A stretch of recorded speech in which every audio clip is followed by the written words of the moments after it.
TV Estelar. La Secretaría de Transparencia y Lucha contra la Corrupción confirma deficiencias irregulares en la Secretaría de Desarrollo Social Cedesol sin dar mayores detalles, dejando de nuevo más preguntas que respuestas, aunque trasciende con más fuerza la salida de su titular José Carlos Cardona, mientras la presidenta convoca urgente al Consejo de Ministros.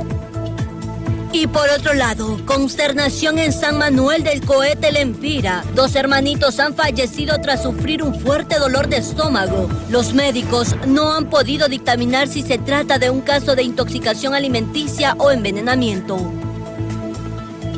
Y finalmente, una mujer queda absuelta tras habérsele involucrado en el asesinato de 46 reclusas de la Penitenciaría Nacional Femenina de Adaptación Social.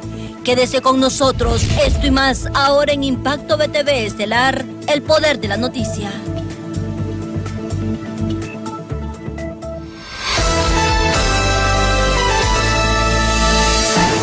Hola, ¿qué tal? Bienvenidos a Impacto BTV Estelar. Estamos listos con las noticias ya en viernes, finalizando semana. Acompáñennos.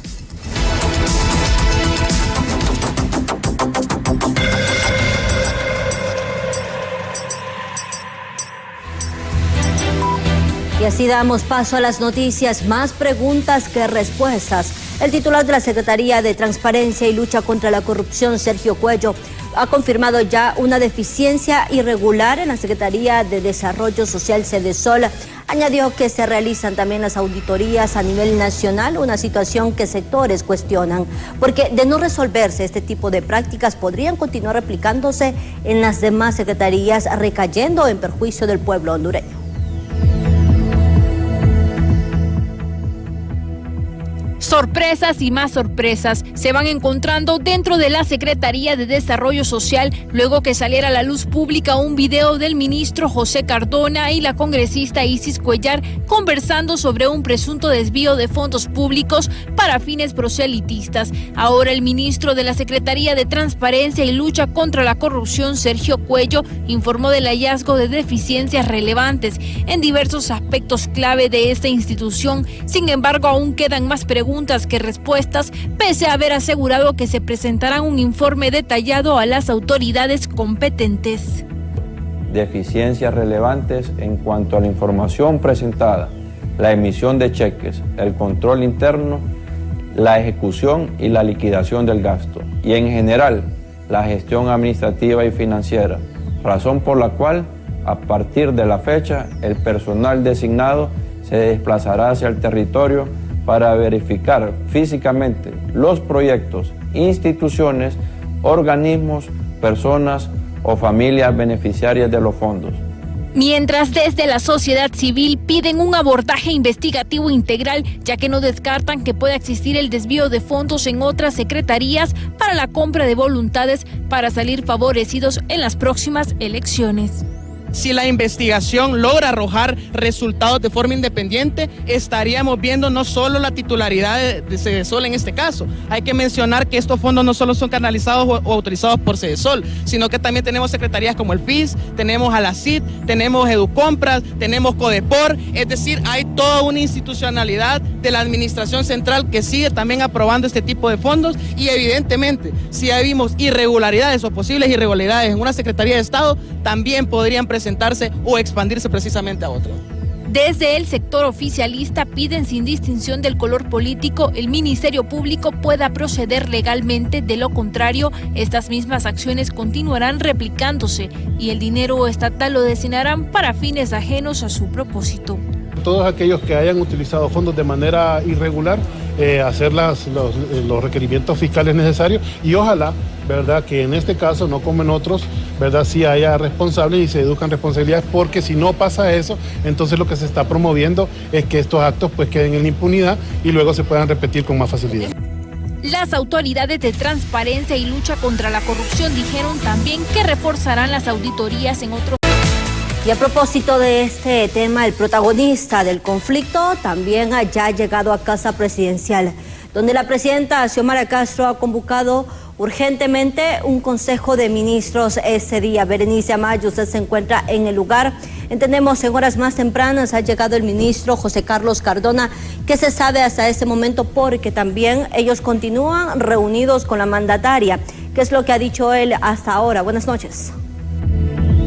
Muchas gracias, licenciada Janet Flores. En efecto, tal y como usted lo da a conocer, en estos momentos me encuentro ubicada desde Casa Presidencial porque la presidenta de la República, Iris Xiomara Castro, ha convocado a una reunión de gabinete o consejo de ministros, esto para conocer este informe presentado por parte de la Secretaría de Transparencia, donde por supuesto se manifestó que se habían encontrado actos irregulares. Y para que la gente pueda entender cómo se suscitó toda esta problemática, esto fue luego de que se filtrara un video en el que se observa a la diputada de Libertad y Refundación Isis Cuellar conversando con el titular de Sedesol, José Carlos Cardona, sobre el presunto uso de fondos públicos con fines políticos. Es por ello que la presidenta también ha exigido una investigación en torno a eso. Otro punto importante que mencionar es que este anuncio ella lo realizó al final de su discurso en el marco del 94 aniversario de la Fuerza Aérea Hondureña. Y por supuesto, ella mencionó que giró instrucciones precisas para que se llevara este encuentro convocado precisamente aquí a las 5 de la tarde en Casa Presidencial. Importante destacar que son muchos los ministros que llegaron a esta reunión convocada precisamente por parte de la presidenta de la República, Iris Xiomara Castro. Entre los que llegaron bastante temprano, tipo 3 y 4 de la tarde, fueron Daniel Esponda, quien es el ministro de Educación, Luis Solís del Instituto de Conservación Forestal, Tomás Vaquero de la Secretaría de Gobernación y Justicia, Laura Suazo, ministra de la SAC, y también Rafael Alegría del Instituto Nacional Agrario. Y por supuesto también uno de los últimos de llegar aquí precisamente a Casa Presidencial fue el director de la Policía Nacional, Juan Manuel Aguilar Godoy. Y por supuesto nos sorprendió bastante a nosotros como medio de comunicación que también llegó el ministro de Sedesol, José Carlos Cardona, donde manifestó que él se sentía bastante tranquilo y por supuesto manifestó que va a esperar la resolución que den en este Consejo de Ministros. Escuchamos lo que él manifestó. Venimos a ver el informe y vamos a escuchar cuáles fueron los hallazgos del ministro Cuello. Los equipos de transparencia salieron de Copán hace unas horas, fueron a supervisar las 58 ayudas entregadas. No voy a dar más declaraciones hasta que termine la reunión. ¿Se siente nervioso? No, yo no. Estoy súper tranquilo, yo no he hecho nada. Estamos tranquilos. ¿Está despedido? ¿Ha renunciado José Carlos? Yo puse mi cargo a la disposición hace ¿cuántos días? 4 días, ¿verdad? Sí, yo lo puse a la disposición de la presidenta. Hay que ver el informe. Así que les pido que esperen unos minutos porque va a ser corta la reunión. José Carlos, pero... Estas han sido las declaraciones por parte del ministro de Sedesol, José Carlos Cardona, en torno a esta reunión que también está sosteniendo el gabinete en conjunto con la presidenta de la República. Y por supuesto, nosotros estamos a la expectativa de lo que pueda surgir porque también podrían pedir esta renuncia por parte del ministro de Sedesol. Licenciada Janet Flores, esto es lo que yo le puedo detallar a estas horas de la noche.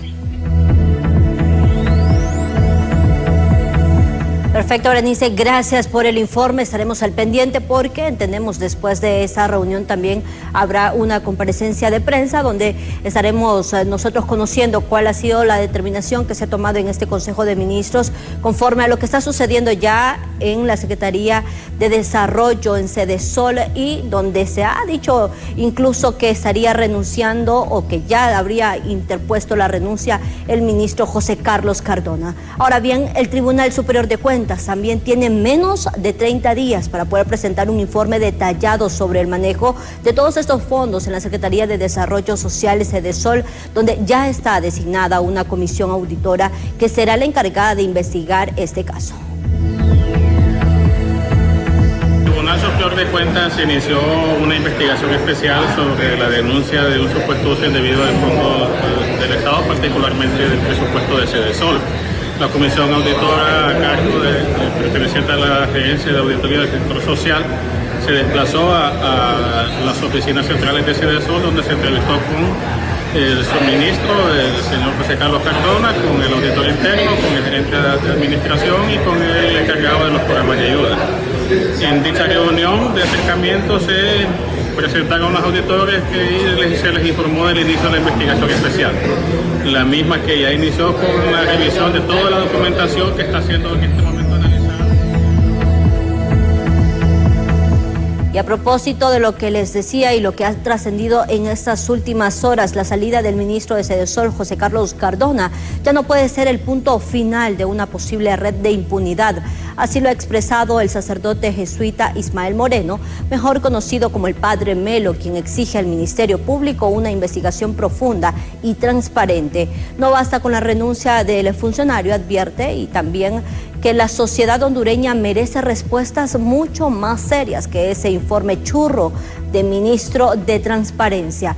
En un país donde la opacidad ha sido la norma, señaló a través de su cuenta en X el padre Ismael Moreno.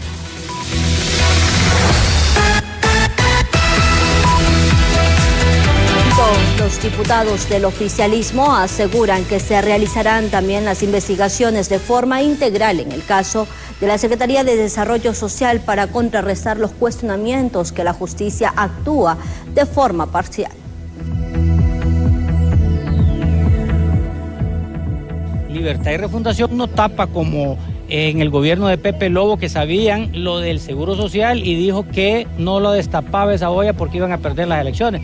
Nosotros vamos a investigar cualquier acto irregular y darle a la seguridad al pueblo hondureño que se va a hacer implacable si hay corrupción en este caso. De momento yo no soy juez, no soy fiscal para declarar culpables a estas personas. Hay que esperar la investigación y dependiendo del resultado de esa investigación, si ese dinero se utilizó para obras sociales y lo logra comprobar los entes investigativos del gobierno, no habría mayor problema.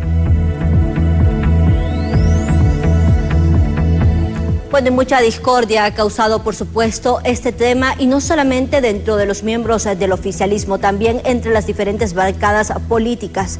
Pero, a propósito, quien es parte de Libre es el diputado Russell Tomé, y quien no se ha detenido en poder manifestar en contra de lo que ha sucedido en Sedesol a través de su cuenta en X, donde asegura tras lo vertido por el Ministerio de Transparencia en la cadena nacional. Querida presidenta Xiomara Castro, le pido con el corazón en la mano que actúe con prontitud para salvaguardar nuestro proyecto político, Partido Libre, que estamos caminando a la segunda victoria. Hay que darle la tranquilidad al pueblo hondureño y a nuestra militancia, la verdadera protagonista de esta lucha. No olvidemos que el Partido Libre nació en las calles como esa alternativa que iba a hacer política diferente. Tenemos que hacerlo con hechos y no solo de palabra. Usted lo sabe, juntos recorrimos Honduras por más de una década. Nuestra militancia y el pueblo hondureño está cansado de las actuaciones tan desagradables y que rechazamos de los señores del Partido Nacional y el Partido Liberal de Honduras. Presidenta, nosotros, los del Partido Libre, no somos los mismos que ellos. Es lo que ha dicho el diputado del Partido Libertad y Refundación, Russell Tomé, a través de su cuenta en X.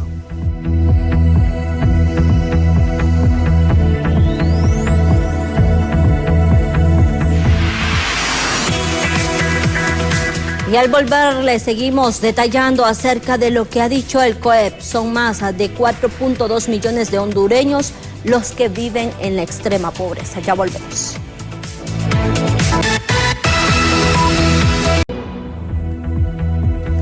Gracias por continuar con Impacto BTV Estelar. En las últimas horas, el Ministerio Público ha ampliado ya la acusación por el delito de asociación para delinquir para el exgerente del Corium, Iván Sánchez Velázquez, su esposa Kefi Esmeralda Gabarrete Sánchez y Marco Abel Villeda Galdames, administradores de las sucursales de la entrada Copán, Santa Bárbara, Juticalpa, Olancho y Daní El Paraíso. El Ministerio Público, a través de la Fiscalía Especial contra el Crimen Organizado, ha presentado un nuevo requerimiento fiscal y ampliación en relación al caso Inversiones Corium, una empresa fachada mediante la cual estafaron a miles de personas en varias partes del país.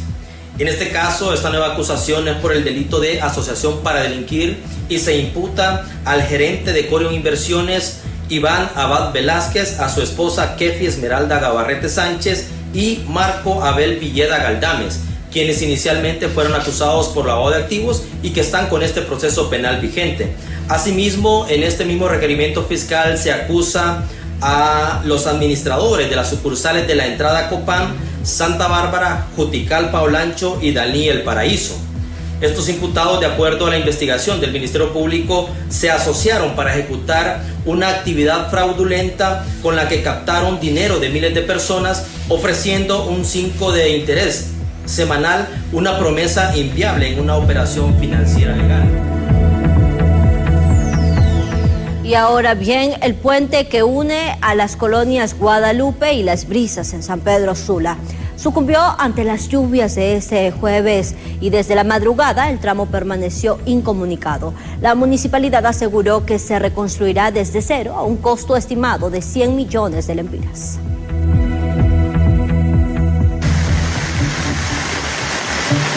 La fuerza del agua arrasa con todo a su paso y volvió a mostrarse implacable en San Pedro Sula.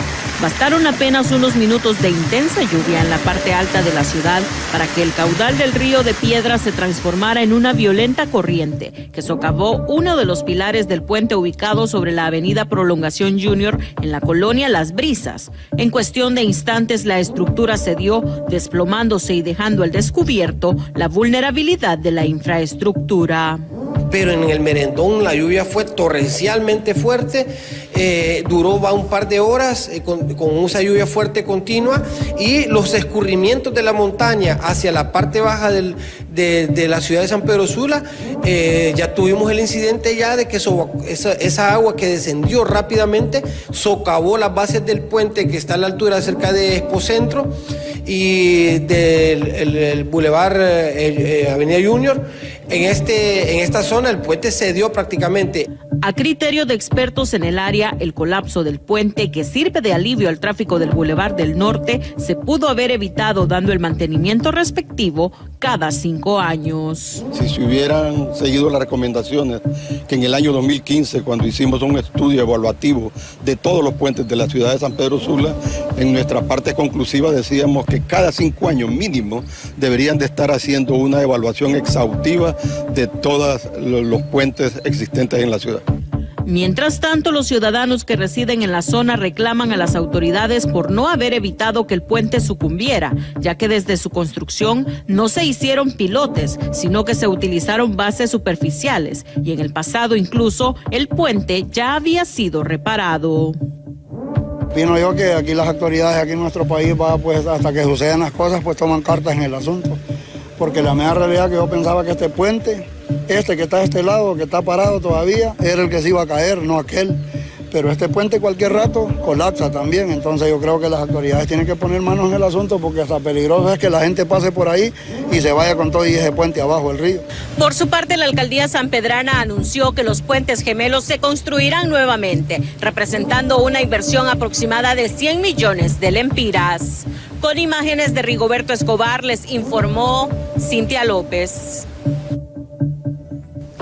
Y siempre con la periodista Cintia López, y ahora en vivo hasta la zona norte del país. Como una medida de prevención, distintos sectores buscan construir un mega albergue en el punto más alto de La Lima, desde ese municipio. Cintia, usted con los detalles a esa hora. Buenas noches. Así, buenas noches, compañeros en estudio, televidentes de Impacto VTV Estelar, así como lo mencionan. Para hablar acerca de este ambicioso proyecto me acompaña en este momento Delmis Cardona, coordinador del CODEM de La Lima, porque bueno, es necesario tener un albergue donde puedan salvaguardar sus vidas las personas que viven en zonas vulnerables de este municipio. Claro, esa es la idea y eso sería lo ideal, ¿va? Que cada municipio tenga un albergue donde pueda llevar a las personas afectadas y que tengan un lugar de acobijamiento seguro y que ahí se le pueda dar todas las atenciones que ellos merecen. ¿En qué punto están pensando que se puede ubicar este mega albergue? Bueno, estábamos haciendo un análisis porque acuérdense que Lima es meramente plana y casi el 100% o el 98% del territorio es inundable. El único punto más alto que tenemos ahorita acá nosotros es San Juan Viejo, que fue la única comunidad que para esta y otra no se inundó tampoco. Y entonces estamos pensando de que generar un albergue ahí en ese sector serviría para darle protección a la gente de Copén Viejo, Copén Nuevo, El Paraíso, Cruz de Valencia, Flores de Oriente. Entonces sí se haría una cosa bien funcional. Otra de las cosas que estamos discutiendo ahí es de que el albergue no sea solo para esa situación, sino que sea una cuestión, un salón de usos múltiples, donde se le pueda dar capacitaciones a los muchachos en cuestiones técnicas, en cuestiones que siempre esté funcionando. Y ya cuando venga la emergencia, pues que sea para albergar a las personas. ¿Quién buscarían pues los fondos para construir este proyecto? Bueno, estamos ahorita reunidos con la gente de Sedesol, la secretaria, la gente de OIM, ACNUR, que ellos le entienden mucho al tema, y entonces estamos como planteando la idea, buscando los mecanismos correctos y viendo qué otras alternativas hay. Y que es sumamente necesario para salvaguardar también la vida de la gente. Eso es mucho. Y así dejaríamos de utilizar también las escuelas, que es otra cuestión, otro tema que la misma ley lo prohíbe, pero al no haber otra alternativa tenemos que usar recursos de las escuelas. Y ahorita se han reconstruido casi el 90% de las escuelas aquí en el municipio, entonces estamos viendo cuáles son las opciones que tenemos. Bien, muchísimas gracias. Adelmis Cardona, coordinador del CODEM de La Lima. Escuchaba usted pues este ambicioso proyecto que estarían presentando para realizar un mega albergue aquí en el municipio de La Lima. La información a esta hora, vuelvo con ustedes al set principal.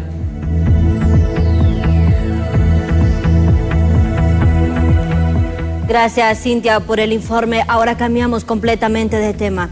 Lamentablemente, una niña de 7 años murió al caer en una quebrada, esto en el sector de Montaña Verde, en Gracias Lempira, en el occidente de Honduras. La menor respondía al nombre de Helen Reyes. En investigaciones preliminares determinaron que mientras se dirigía ya a su casa desde la escuela, intentó cruzar una quebrada y cayó. Según el jefe de alerta temprana de la Secretaría de Estado de Gestión de Riesgos y Contingencias Copeco, Juan José Reyes, dijo que la niña fue rescatada pero falleció de camino al recibir ayuda médica. Agregó que recibió o debido a las lluvias, las quebradas y también los riachuelos suelen crecer su caudal, que en época de sequía se secan pero completamente.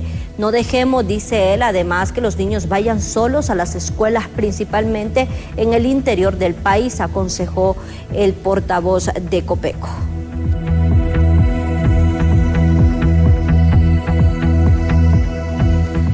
Y lamentablemente también en esta misma zona, la población de San Manuel del Cohete, Lempira, se encuentran consternados ante el fallecimiento ya de 2 menores de edad. Se tratan de 2 hermanitos que sintieron un fuerte dolor de estómago, se desmayaron y tiempo después fallecieron.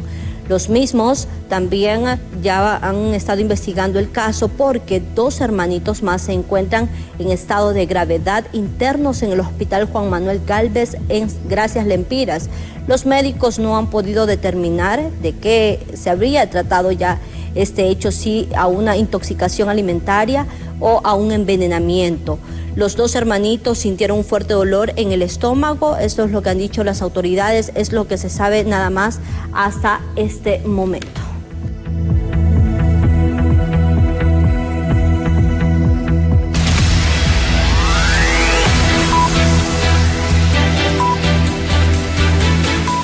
Por otra parte, con el fin de fortalecer las zonas con alta vulnerabilidad, diversas instituciones públicas y privadas formulan la política de prevención social adaptativa. Sedesol, como rector de las políticas públicas del sector social, estamos elaborando la política de protección social adaptativa. Y como parte del proceso de una formulación de una política es esta parte de la participación ciudadana y de los entes encargados de cada tema relacionado. El día de hoy estamos en el municipio de La Lima, haciendo un grupo focal y también entrevistas en campo en 3 comunidades de La Lima. Y se encuentran representantes de salud, educación, policía, CODENS, Cámara de Comercio de La Lima, CODELES, CODEM, representantes de la alcaldía El objetivo de esta política es fortalecer capacidades de la población vulnerable para atender, que ellos puedan ser capaces de prepararse y responder, y luego en la parte de recuperación de estos choques, que son 4 choques que estamos atendiendo: cambio climático, desastres, la parte de salud, pandemias, epidemias, y la parte de crisis económicas, crisis y desplazamiento. Son en 15 municipios. La primera son 3 semanas. La primera semana fue Catacamas, Trujillo, Tocoa, La Ceiba, Tela. Esta semana visitamos del departamento de Lloro, visitamos El Progreso, Morazán y El Negrito. Y San Pedro Sula y La Lima del departamento de Cortés. Y la otra semana quedan pendientes departamentos de San Manuel, Omoa, Choloma, Quimistán y Santa Bárbara. Y retomamos las noticias. Existe una grave denuncia. 7 candidaturas independientes podrían ya estar fuera de las próximas elecciones generales después de que han denunciado al Registro Nacional de las Personas por supuestamente violentar su derecho a la participación política, ya que no se validaron las firmas, y piden al Consejo Nacional Electoral no reconocer este informe.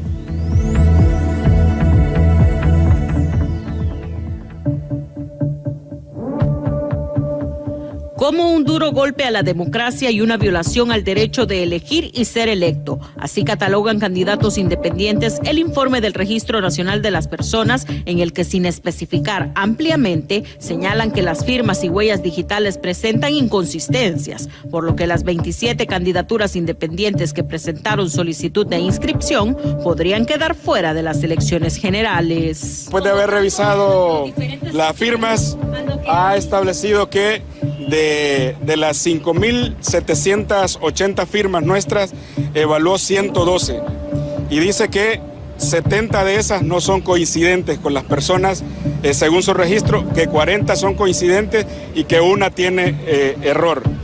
Nosotros ya nos habíamos reunido con el Consejo Nacional Electoral y nos habían dicho que una de las amenazas que tenemos como candidaturas independientes es que el Registro Nacional de las Personas no tiene un método científico para verificar las huellas. Ante esto, el equipo legal de algunos movimientos ya plantean acciones judiciales, pero señalan categóricamente al tripartidismo como los responsables de cerrar los espacios democráticos.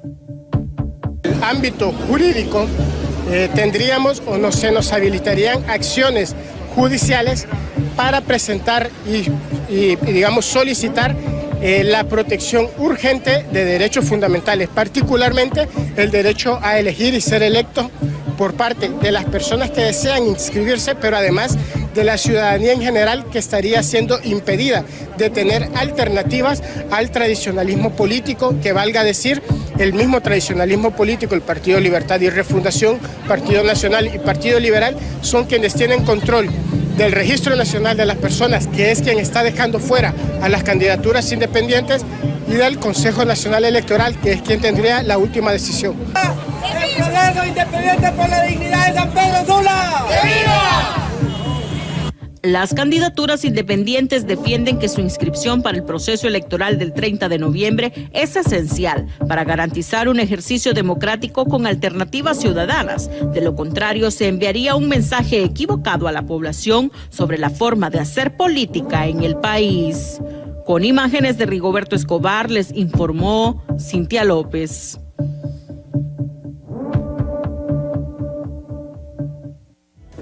Mientras tanto, ante la posibilidad de que el Ministerio Público emita un requerimiento fiscal en contra de los consejeros del Consejo Nacional Electoral, los organismos de la sociedad civil señalan que esta podría ser una medida temeraria que atenta contra la democracia. Esperamos de que el Ministerio Público no esté obedeciendo intereses o instrucciones político-partidarias, porque eso lógicamente va a poner en peligro las elecciones, y el pueblo hondureño está expectante. No quieren que se vayan a cometer fraudes ni injusticias en contra de ninguno de los consejeros del Consejo Nacional Electoral. Queremos elecciones limpias, transparentes, dentro del marco del derecho, donde la sociedad civil participe como veedora de los procesos administrativos y también como vigilante electoral de las observaciones que se tengan que hacer en los diferentes centros de votación en el país, para que se le pueda dar transparencia y credibilidad a esos resultados electorales que deriven. Y en otros temas, la Secretaría de Seguridad ha dado a conocer que debido a la movilización de Libertad y Refundación, habrán 28 accesos vehiculares que permanecerán cerrados desde las 6 a.m. hasta las 2 p.m. este sábado, desde Casa Presidencial, pasando por la sede del Partido Liberal o Libertad y Refundación, hasta llegar al Consejo Nacional Electoral. Así que todos ustedes a tomar otras rutas alternas el día de mañana, o si prefieren no salir, sería lo más prudente si no tiene usted ningún pendiente por hacer, que sea de suma urgencia, porque va a haber un colapso vehicular el día de mañana sábado. Hoy los hemos convocado y agradecemos nuevamente su atención a esta convocatoria para hablar de las operaciones policiales que se desarrollarán en el marco de la conmemoración del 16 aniversario del golpe de Estado en nuestro país, donde es de sobra conocido ya las actividades que se estarán realizando desde el día de hoy y el día de mañana. Pero hoy nosotros hablaremos de todo el dispositivo de seguridad que se estará desplegando dentro de unas horas hasta el día de mañana que finalice estos eventos. Bueno, y a propósito de esta marcha, también se han pronunciado muchas personalidades al respecto a través de su cuenta en X, y el candidato del Partido Liberal, Salvador Nasralla, también lo ha hecho de esta manera. Hasta el descarado e injustificado robo que empobrece a millones de hondureños le sale a la luz pública en sus últimos meses de existencia al Partido Libre. Ya no tienen gente a quien quieran impresionar, o a quien quieren impresionar, deja la interrogante. 1.200 lempiras por cabeza pagan para ir a pasear a Tegucigalpa y aparentar seguidores. Con el 1,5 millones de habitantes que viven en Tegucigalpa, les bastaría y sobraría para mostrar músculo político si tuvieran 10,000 seguidores capitalinos. Nadie los sigue ahora. Para hacer fiestas de Libre usen dinero de Libre y nunca más dinero del presupuesto, que es parte de lo que dice Salvador Nasralla, y que también son del pueblo, que les sirve para poder comer. Esto es lo que ha manifestado ya a través de su cuenta en X.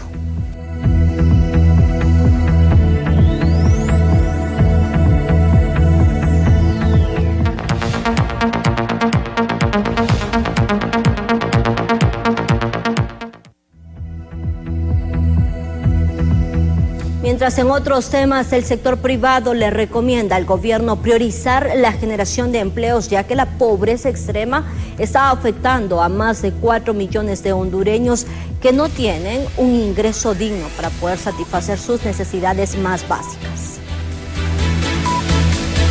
Según los datos del Instituto Nacional de Estadísticas, la tasa de desempleo abierto en Honduras es superior al 5%, y este problema está provocando que 4.200.000 hondureños estén sumergidos en la extrema pobreza, ya que no tienen un trabajo que les genere un ingreso para poder vivir dignamente, asegura el sector privado. Honduras debe priorizar el empleo y la inversión.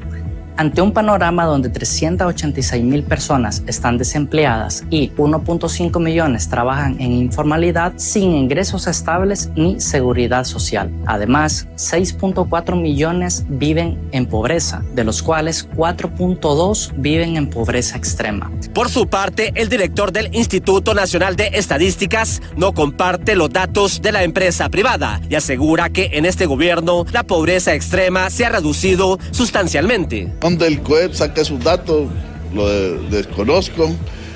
No sé si ha hecho alguna encuesta reciente, nos gustaría que nos la compartiera la base de datos, porque muchas veces varias instituciones aquí hacen encuestas, el INE siempre publica la base de datos y a veces ni la universidad ni el COEP comparten su base de datos y son como números que solo ellos hacen. La extrema pobreza en nuestra medición anda en 40% de los hogares, que en el 2021 la encontramos a un poquito más del 53% de los hogares. Los empresarios aseguran que es evidente que el país está enfrentando una severa crisis de desempleo, problema que está generando más pobreza en Honduras. Pero el pueblo que anda en la calle comenta lo diferente, experimenta lo contrario. Hay pobreza lapidante para un gran sector de la población a través de 2 millones de personas que no cuentan con una plaza de trabajo a nivel nacional. Solo la capital de la República cuenta con 200.000 personas sin empleo. Entonces este es un signo de pobreza, porque más tarde la pobreza misma agobia tanto a los jóvenes particularmente que salen huyendo de Honduras en caravanas para buscar nuevos derroteros en otros países. Según los datos del Consejo Hondureño de la Empresa Privada, en Honduras 386.000 hondureños están desempleados y 1.5 millones trabajan en la informalidad. Además, 6.4 millones de catrachos viven en la pobreza, de los cuales 4.2 están en la pobreza extrema. En cámara, Jesús Sánchez les informó Luis Durón. Mientras tanto, la estructura de precios de las gasolinas también reflejará incrementos a poder contar a partir del próximo lunes. Y, por supuesto, tenemos la tabla para que usted pueda tomar en consideración cuánto va a ser el aumento que se reflejará en cada una de ellas. La gasolina Super, su precio anterior era de 102 lempiras con 63 centavos.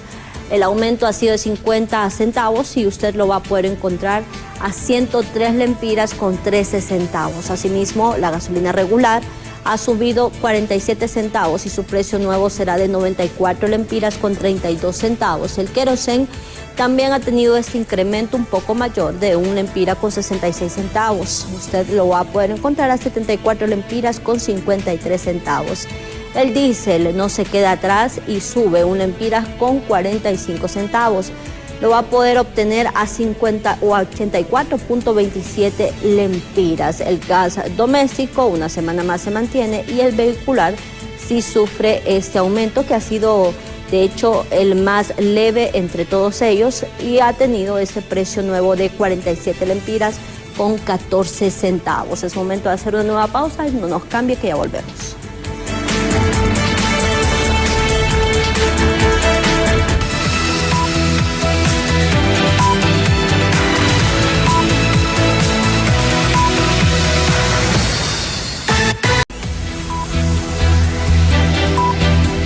Continuamos con más y en una operación realizada en un sector de Comayagua, agentes policiales detuvieron en las últimas horas a un sujeto considerado violador en serie. Según el informe, al detenido se le atribuye haber abusado sexualmente de 14 mujeres. Luego de una operación de seguimiento y vigilancia en los últimos días, logró la captura flagrante de un sujeto por suponerlo responsable de haber abusado sexualmente de al menos 14 mujeres en el sector de Comayagua, específicamente en los alrededores del sector de la vía de San Antonio.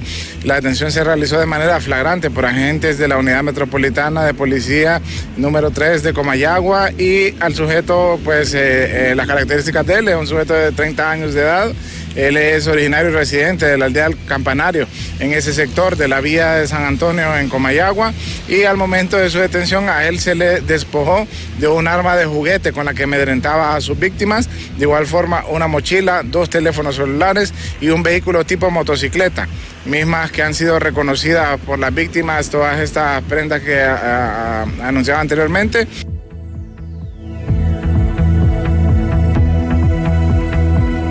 Mientras tanto, las cárceles del país, lejos de ser centros de rehabilitación, se han convertido ya en auténticas fábricas del crimen. Hoy vemos cómo los reos han hecho sus propias caletas llenas de un gran arsenal en Támara, mientras voces expertas denuncian la maleza interna de un sistema que por años fue cómplice del terror.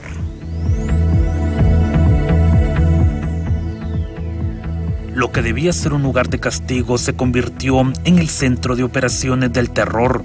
Autoridades de la Policía Militar del Orden Público, en conjunto con el Instituto Nacional Penitenciario, continúan desenterrando el horror en el módulo de sentenciados en la cárcel de Támara.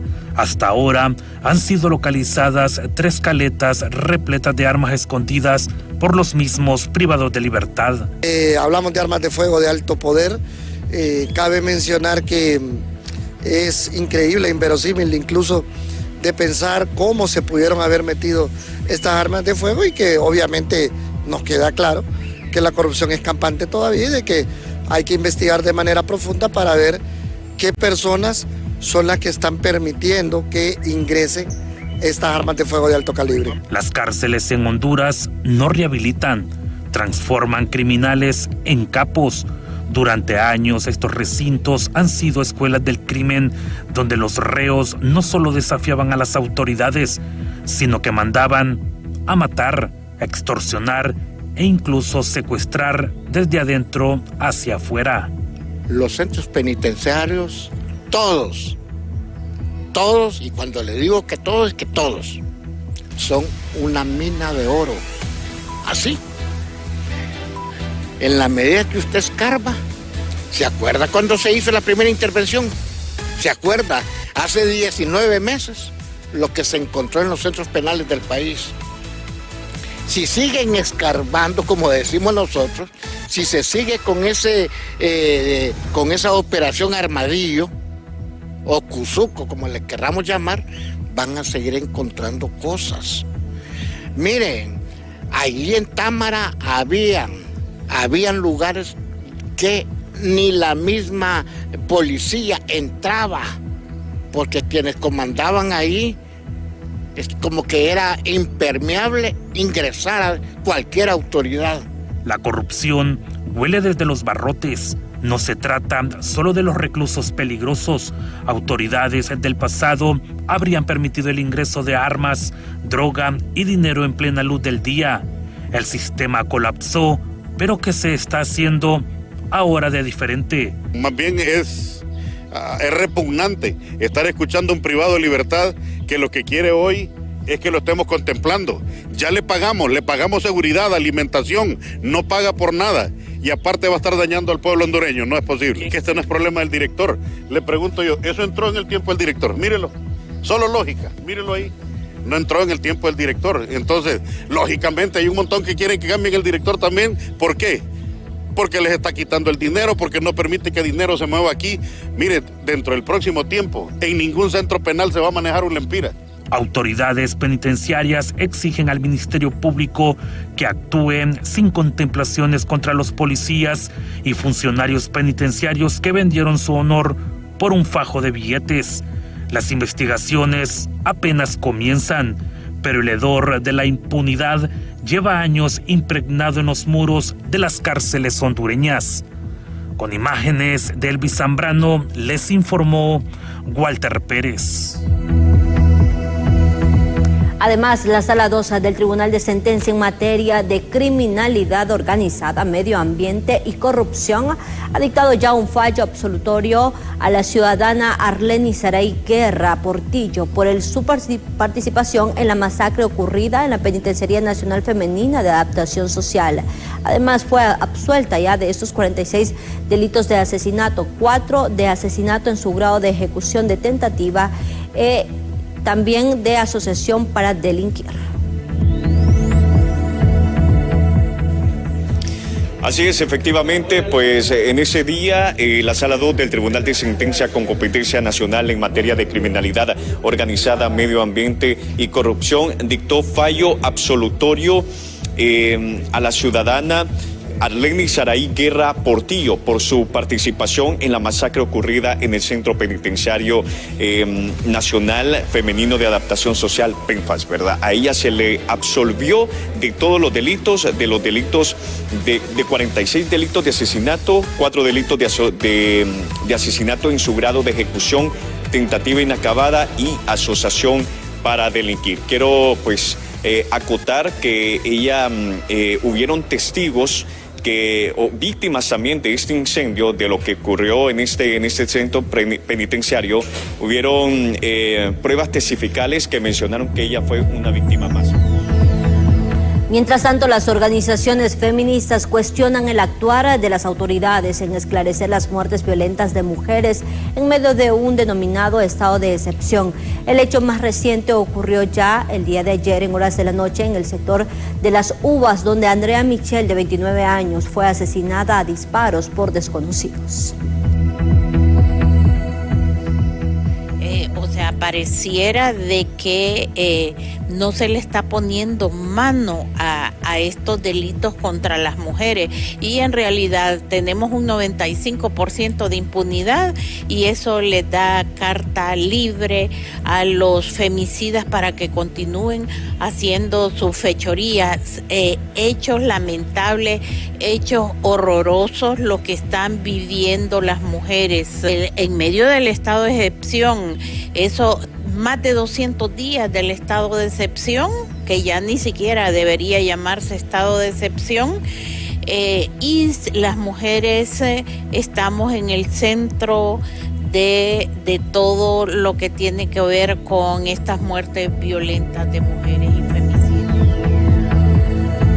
Y por otra parte, los representantes de la Asociación para una Sociedad Más Justa han expresado también su preocupación debido a que el índice global de tortura 2025 sitúa a Honduras en un nivel alto de riesgo de ser víctimas de este flagelo debido principalmente a las conductas policiales y militares y las precarias condiciones de detenciones en el país.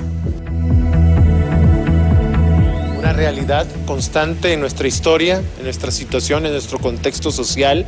Importante la revelación de este informe. Son casi 529 investigaciones que se han hecho del 2017 al 2024 en materia de torturas, pero el leer que solo 10 sentencias se han obtenido de estos casos, pues nos lleva a nosotros a reflexionar de que nuevamente la impunidad es la regla en estos casos de violencia en contra del pueblo hondureño, porque si solo hay una efectividad del 2% en esas investigaciones que concluyen en esas 10 sentencias, pues el 98% es la impunidad que se percibe en estos casos. Y no solo es la que genera el crimen organizado, sino que también generan los que nos protegen y los que nos defienden. Entonces, eso es un llamado fuerte. No hay tiempo para más, así hemos llegado al final de Impacto BTV. Será hasta el día lunes en punto de las 7 de la noche. Que tengan ustedes un feliz fin de semana.